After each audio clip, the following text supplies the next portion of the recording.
Nagki-crave ka ba sa affordable pero premium quality food and ultimate Japanese experience? It's another day, another blessing. And for today, andito kami ngayon sa Watami Vista Mall, Malolos to give you reasons why you should try the food here.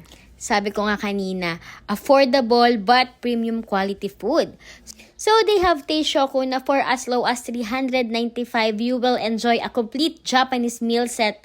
Aside sa main dish, may soup, sides, and dessert pa. And kung bitin ka pa, you can also try this salmon with miso sauce roll na very creamy and savory.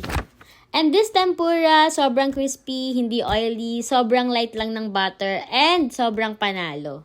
This salmon taco aburi naman, smoky buttery, and literal na natutunaw talaga sa bibig kapag ninunguya siya.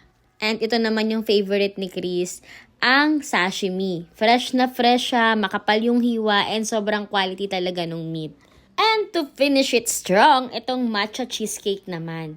As in, grabe yung creamy. As a person na hindi mahilig sa matcha, this is an exception. Ang sarap ng matcha, nagbe-blend yung tamis at yung lasa ng matcha. So guys, you should try Watami as a proof na hindi expensive ang ma-experience ang quality and premium Japanese food. Thank you guys for watching!